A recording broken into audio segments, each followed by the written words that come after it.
हमारे निरंतर भजन में ये 20 बातें बाधा पहुंचा देती हैं। यदि हम अखंड भजन करना चाहते हैं, हमारा निर्दोष भजन हो, तो इन 20 बातों से बचना चाहिए। पहली है, अपने जीवन में जांच कर लेना। इष्ट से, गुरु से विमुख करने वाले पुरुषों का या स्त्रियों का या विषयों का किसी भी तरह से हम संग न करें। पहली बात, आराध्य देव गुरुदेव के वचनों में अविश्वास पैदा कर दे, हमारी भक्ति को बाधित कर दे, चाहे वो स्त्री शरीर हो, चाहे वो पुरुष शरीर हो, चाहे वो कोई विषय ही क्यों ना हो, हमें उससे संपर्क नहीं रखना। भगवद विमुख करने वाले पुरुषों का संग नहीं करना, पहला लक्षण है। अगर वो कोई है हमारे जीवन में, तो हमारा भजन बाधित हो जाएगा। हमें संग नहीं करना, समझना है, हमें संग नहीं करना। मान लो भगवत मार्ग में विरक्त हैं तो, पर जो गृहस्थ है भजन करके भगवत प्राप्ति चाहता है, परिवार में अलग अलग उद्देश्य वाले, अलग अलग भाव वाले हैं, भिन्न भिन्न मति, अलग अलग मति वाले हैं। अब वो कैसे भजन करे? अपने को संपर्क नहीं रखना, अपने को जो कर्तव्य पालन करना वो करना, लेकिन हमको उनकी बात नहीं सुननी, उनका संग नहीं करना, उनका चिंतन नहीं करना। अगर इतनी चतुराई नहीं तो फिर भजन बाधित हो जाएगा। जासे होए स्नेह राम पद एतो मतो हमारो, जिससे प्रभु के चरणों में प्रेम हो, ये सबसे बड़ा मत है। गोस्वामी तुलसीदास जी कह रहे हैं, हमारे आराध्य देव गुरुदेव इनमें अश्रद्धा पैदा करवा दे। आराध्य देव का नाम, आराध्य देव की लीला, आराध्य देव का गुण महिमा धाम जो गुरुदेव से प्राप्त हुआ है, उसमें हमारी अरुचि करवा दे। इससे बड़ा शत्रु और कौन हो सकता है? क्योंकि लौकिक शत्रु तो हमारे देह को नष्ट कर देगा, लेकिन ये शत्रु तो हमारे आराध्य देव के संबंध को ही नष्ट कर रहा है, ये तो हमारे परमार्थ को ही नष्ट कर रहा है। सबसे पहला, इन 20 विघ्नों में आराध्य देव गुरुदेव के प्रति अश्रद्धा, अरुचि पैदा करवा दे। ऐसे बहिर्मुख कुसंगी का संग नहीं करना, चाहे वो स्त्री शरीरधारी हो, चाहे वो पुरुष शरीरधारी हो, या कोई विषय ही क्यों न हो। जिस विषय के सेवन से आराध्य देव गुरुदेव के प्रतिकूल आचरण बन जाए, हमें वो विषय सेवन नहीं करना। दूसरा, अधिक बोलना। मननशील महात्मा को ज्यादा बोलने का अवसर नहीं है। प्रायः आप देखना भजनानंदी उपासक मौन व्रती मिलेंगे। एक होता है जड़ मौन और एक होता है विचार मौन। उपासक को विचार मौन रहना ही चाहिए। आवश्यक है तो उत्तर दे दिया कम शब्दों में, अनावश्यक बात बोलनी ही नहीं है। कोई चाहे नाराज हो या प्रसन्न हो, हमें इससे मतलब नहीं। हमें अपने सिद्धांत से चलना है। बैठ करके गप्पे नहीं मारनी, कम शब्दों में उत्तर दीजिए और मनन परायण रहकर हर समय अपने आराध्य देव का नाम मंत्र चल रहा है। अधिक बोलना ये भजन में बहुत बड़ा विघ्न पैदा कर देगा। कैसा? सबसे अधिक पाप वाणी से बनता है, क्योंकि हम इसे समझ नहीं पाते हैं। किसी की भी निंदा करने में जो हमें पाप बनता है वो बहुत बड़ी गठरी होती है। पर निंदा के कीते आवत नहीं कछुआत मूर्ख, पर्वत पाप को ले चल अपने साथ। बड़ा भारी पहाड़ पाप का रख लिया। और भजनानंदी उपासक को इस समय कहाँ है किसी के विषय में बोलने का? पर देखो अपने लोगों में अगर ये विघ्न है अधिक बोलना, तो दो बातें आ ही जाएंगी, किसी की स्तुति और किसी की निंदा, किसी के गुण का वर्णन और किसी के अवगुण का वर्णन। ये आपके भजन में बाधा पहुंचा देगा।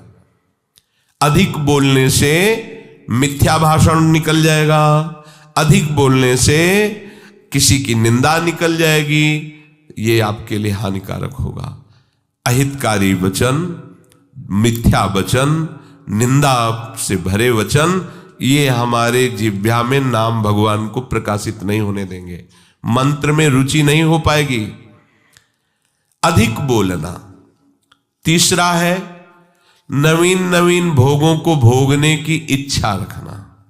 आज ऐसे भोजन बनाया जाए, आज ऐसे किया जाए, आज ऐसे किए, किसी भी इंद्रियजन्य भोग को नवीन नवीन प्रक्रिया से भोगने की इच्छा रखना, ये भजन के लिए बहुत हानिकारक है।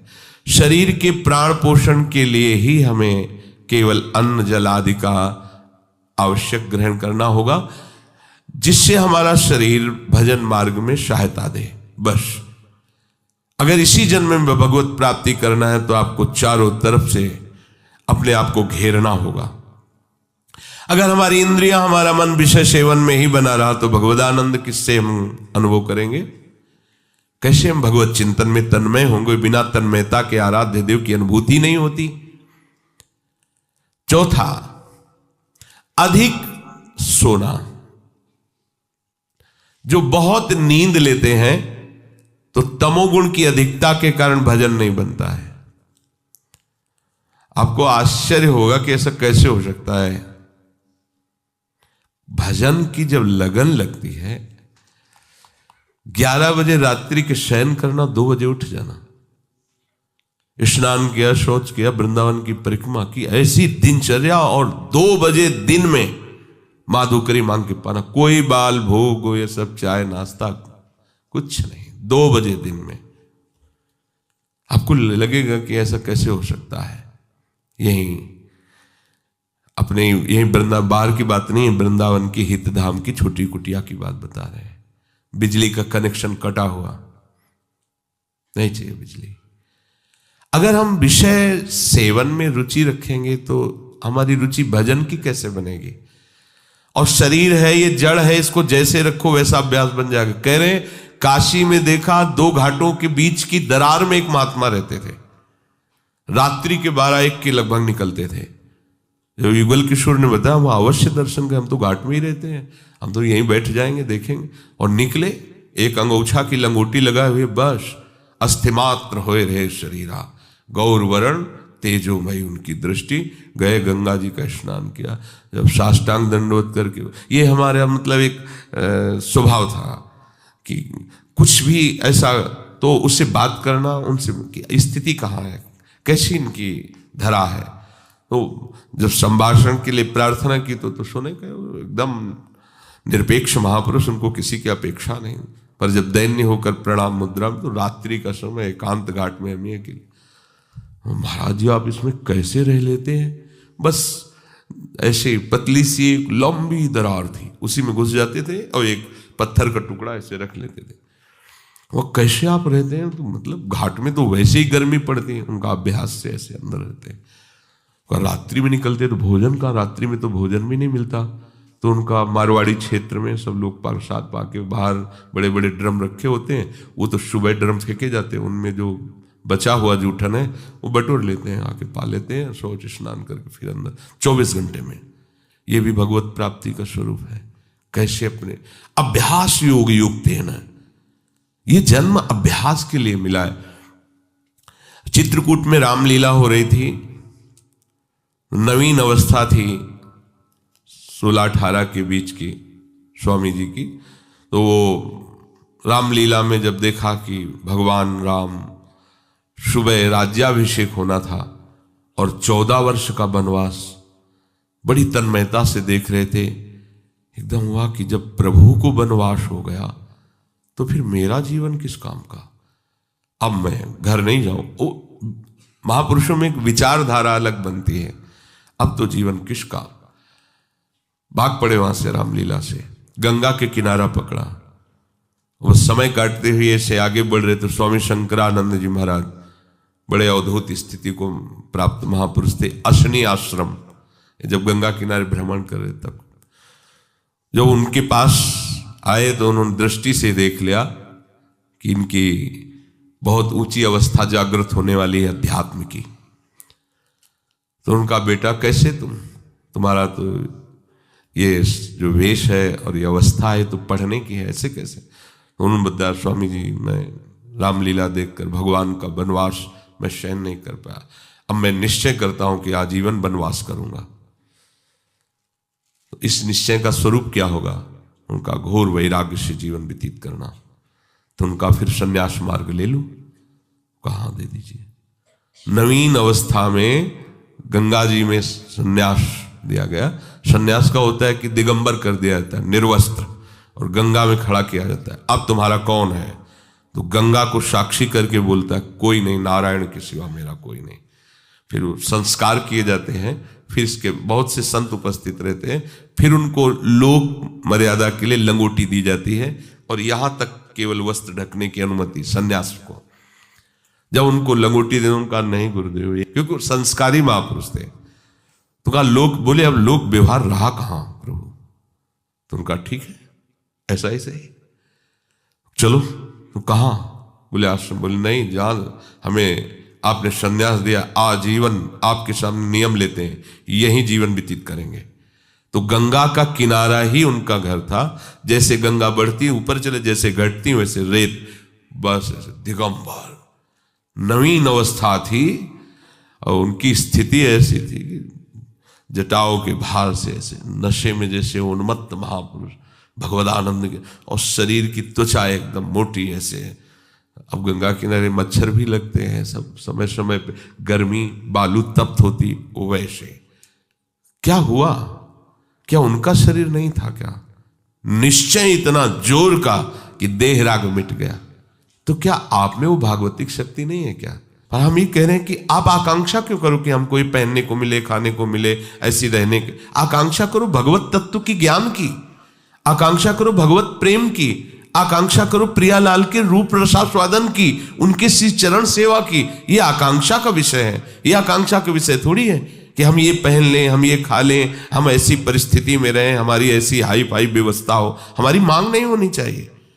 हम स्वामी के आश्रित है, जैसा वो चाहे वैसा करें, जिसमें वो राजी है उसमें हम राजी हैं। तो अधिक नींद लेने का यह स्वभाव उपासक को छोड़ना पड़ेगा। बिल्कुल ना सोना और बहुत सोना, आगे के श्लोक में भगवान मना करते हैं, दोनों को योग सिद्ध नहीं होता। बिल्कुल ना पाना और बहुत पाना, दोनों को योग सिद्ध नहीं होता। तो अधिक नींद लेना, इस पे शासन करो यदि भगवत प्राप्ति करना चाहते हो। आपकी दिनचर्या में सोने का आपका ठीक समय होना चाहिए। जितने महात्मा आज तक मिले उन सबकी दिनचर्या परिपक्व रही है। परिपक्व दिनचर्या 2-4 मिनट की बात नहीं कहते, नहीं, उनका उठना, उनका लेटना, उनका खाना, उनका पीना एक टाइम पे होता है। ऐसा नहीं है जब चाहा तब। अगर उस समय तक भोजन नहीं मिला तो इसके बाद वो भोजन नहीं पाएंगे, चाहे 56 प्रकार के भोग आ जाए।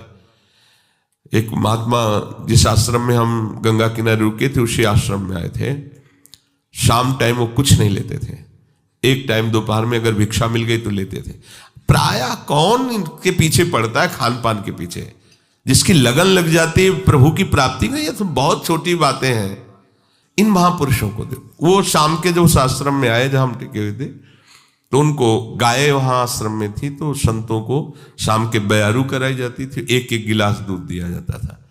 तो बयारू तो करते नहीं थे, जब दूध तो उनका नहीं, हमारा नियम है, मैं एक बार दिन में जो भगवत इच्छा से मिलता पाते हैं, फिर नहीं। अरे नहीं स्वामी, दूसरी बार पूछते उनकी दृष्टि, ये क्या है, ये कोई स्वागत है? अरे परमार्थ के पति होकर के नियम को तोड़ने के लिए तुम जोर दे रहे हो, ये क्या प्राण पोषण करना ही साधु का धर्म है क्या? हटाइए, आप कैसे साधु हो, बार बार हमको खाने के लिए प्रेरित। डांट दिया, अपने खुशी हो जाएंगे, दूध दे रहे हैं गाय का, भाई इतना प्यार कर। प्यार नहीं देखा जाता, अपना लक्ष्य देखा है। आप कितना आराध्य देव से प्यार करते हैं? हमें विषय सेवन के लिए कोई प्यार दे तो इसे प्यार कहते हैं क्या? आराध्य देव के चरणों जासो हो सने राम पद ए तो मतो हमारो। अधिक भोजन, 5वां है अधिक भोजन। सच्ची मानिए, ये अनुभव की बात कहते हैं। अल्पाहार और अधिक भोजन दोनों आप करके देख लो। अधिक भोजन करने वाले की भजन में रुचि नहीं रहेगी। अगर दोनों टाइम आप भोजन जितना चाहिए उससे अधिक लोगे तो आप ब्रह्मचर्य रह ही नहीं सकते, आप भजन कर ही नहीं सकते, आपकी भजन में रुचि नहीं रहेगी। वो एक खिलवाड़ केवल होता रहेगा, दिन पार होता रहेगा। और आप 2-4 दिन आपको थोड़ा परेशानी पड़ेगी किसी भी संयम को धारण करने के लिए, आप उसे धारण कीजिए, फिर आप देखिएगा अगर आप 15-20 दिन ऐसे संयम से चले, फिर आपको हम ही छूट दे दें तो आप कहोगे नहीं बस ऐसा ही ठीक है। धीरे धीरे आपको हर इंद्रिय, हर वृत्ति को अपने आराध्य देव प्रियालाल में समर्पित करना है। रोज का रोज हमारी आयु नष्ट हो रही, हमारा लक्ष्य केवल यही बना हुआ है, संसार के भोग। सोचो हम कहां खड़े हैं, हमें कहां पहुंचना है। अधिक भोजन ये भजन का विघ्न है, 5वां। और 6ठा है उपासक होकर हंसी मजाक गंदी करना।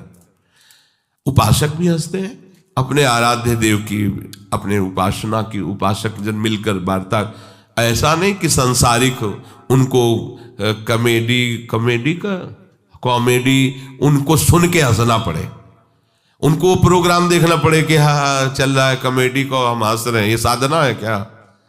हंसने के लिए तुम्हें तो प्रियालाल बहुत है, हास परिहास रसिका। या उपासक जन आपस में बैठ करके भगवत वार्ता, पवित्र वार्ता से विनोद, नहीं तो विनोद की ठौर कहां है। बिल्कुल नारायण हरि भजन में पाचो न सुहात, विषय भोग निद्रा हंसी जगत प्रीति बहुबात। तो हंसी मजाक करना ये उपासक का भजन का विघ्न है, ऐसा न करें। 7वां है अपने रिश्ते नातेदारों के प्रति आसक्त हो जाना, जैसे स्त्री पुत्र और भी जो संबंध है इनमें आसक्त, भजन नहीं बन पाएगा। सबकी ममता ताग बटोरी, मम पद मन ही बांध पर डोरी। 8वां है क्रोधी स्वभाव बना लेना, जरा से कोई बात करे तो बस एकदम गुस्सा हो जाए। नहीं, आप भजन करने वाले हो, कभी कभी किसी की प्रतिकूल चेष्टा, अब जैसे आप परमार्थ में चल रहे हैं, किसी को परमार्थ संबंधी ही आप सावधान कर रहे हैं, वो आपके सामने ही प्रतिकूल आचरण कर रहा है, आपको गुस्सा नहीं होना है। ये आपकी भी तो परीक्षा हो सकती है, भगवान आपको भी तो देख रहे हैं कि आप उपदेश ही केवल देते हैं या आपके भी जीवन में कुछ है। इसलिए आप खुद देखो आपके जीवन में क्या है।